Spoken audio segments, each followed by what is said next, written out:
guys, update tayo ngayon sa kay King Cab Commuter. Ipapakita ko sa inyo ngayon na gamit-gamit namin ito papunta sa lugar namin na may akyatin, na may kasabay na ibang tri-wheels. Makikita natin kung gaano kalakas humatak ito si King Cab, na kahit na nauna na sila, yung ibang mga tri-wheels, kayang-kaya niyang habulin sa sabayan. Kaya sa mga hindi naniniwala kung gaano kahusay si King Cab, panoorin nyo. Ito na guys, i-try na natin itong paakyatin. Dito sa amin, itong rotonda na namin dito ay ito yung isa sa mga akyatin, mahabang akyatin. Kaya dito magandang i-test drive itong si King Cab Commuter para malaman natin talaga kung ano talaga ang kakayanan nito. O, tingnan nyo yung isang tri-wheels, kahit akyatin ito, kayang-kayang lampasan ni King Cab Commuter. Kaya nakikita natin na ang husay talaga niyang tumakbo. Ito, marapit na tayo makarating sa rotunda. Paakyat na tayo.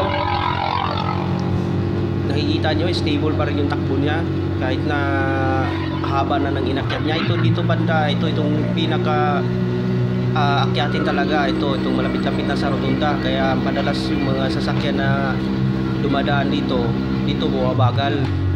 Kaya yan, mayroon pang isang tri-wheels, bumagal na siya kasi akyatin na talaga dito eh. Pero naabutan pa rin natin kahit na malayo na yun siya kanina.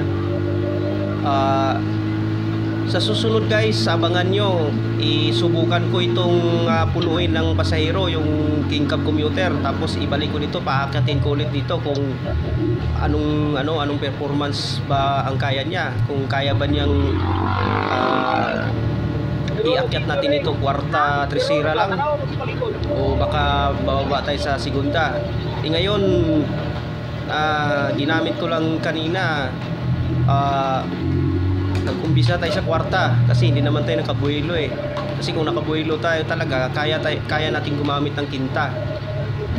Pero kaya hindi tayo nakabuelo, kwarta na tayo. Tapos laro tayo sa tresera, babad tayo sa tresera. Ayun lang, hanggang nakarating tayo dito sa tuktok. Ayun lang guys, abangan nyo sa susunod kong video. Kargahan ko to ng punuin ko ng tao para makita natin, sabay nating malaman kung kaya ba talaga ni King Cab o malakas pa rin ba yung hatak niya. Ito guys, palusong ito, papunta itong downtown dito sa amin sa Pagadian City. Makikita natin, papunta tayo doon sa Plaza Los. Makikita natin ang Plaza Los at saka yung bagong Robinson namin dito na ginagawa. Hindi pa tapos pero ginagawa.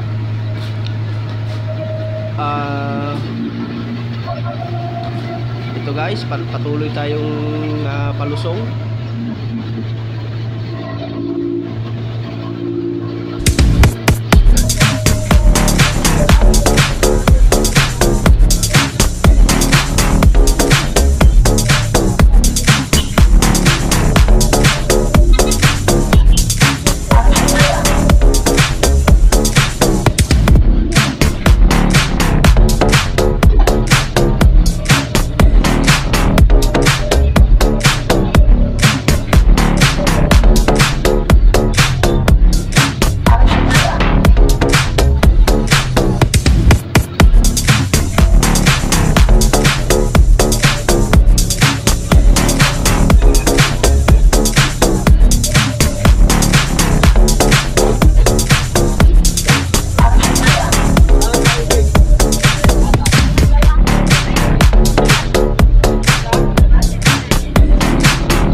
konting pakiusap sa inyo guys.